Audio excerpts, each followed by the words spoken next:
안녕하세요. 양원석의 복지생각입니다.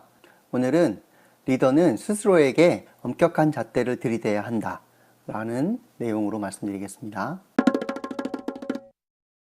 리더가 하면 문제가 되고 직원이 하면 문제가 되지 않는다. 이렇게 이중잣대로 평가받는 것에 대해서 억울해하는 리더분들이 계십니다. 그 마음은 저 충분히 이해합니다. 리더 또한 조직의 구성원 중에 하나이므로 이중잣대를 평가받는 것에 대해서 억울하게 생각할 수 있다고 생각합니다. 하지만 요거는 좀 다르게 생각해 보실 필요가 있습니다. 리더와 직원이 같은 잣대로 평가받는 것이 과연 공정한 것인가?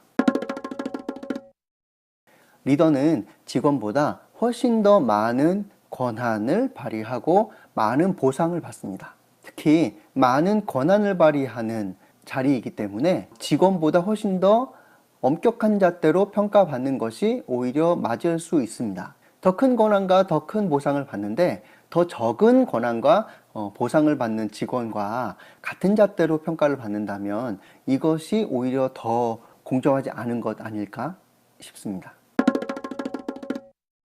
그렇다면 무엇이 맞을까요? 더 큰 권한과 더 큰 보상을 받는다면 거기에 걸맞는 엄격한 잣대로 평가를 받는 것이 오히려 더 공정할 수 있는 겁니다. 우리가 법치주의를 이야기할 때 시민에 대해서 엄격한 잣대를 들이대는 것보다 권력자에 대해서 좀 더 엄격한 잣대를 들이대고 요구하는 것 또한 더 많은 권한과 보상을 받기 때문일 겁니다.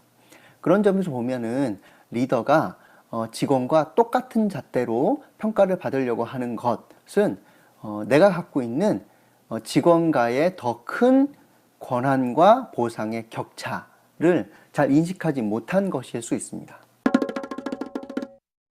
그렇다면 유능한 리더가 되려면 어떻게 해야 될까요? 리더는 더 큰 권한과 보상을 받으니 거기에 따라서 좀 더 엄격한 잣대로 평가받는 것을 수용하는 것이 그것이 유능한 리더로 성장하는 방법 중에 하나가 될 겁니다. 그만큼 더 큰 권한을 가지면서 영향력을 갖기 때문입니다.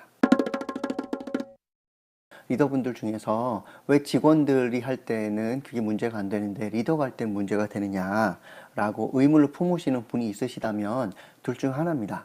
더 큰 권한과 보상을 포기하시고 직원 자리로 내려오시거나 아니면은 더 큰 권한과 보상에 걸맞는 엄격한 잣대를 수용하시고 거기에 맞게 나를 다듬거나 둘 중에 하나가 되지 않을까 싶습니다.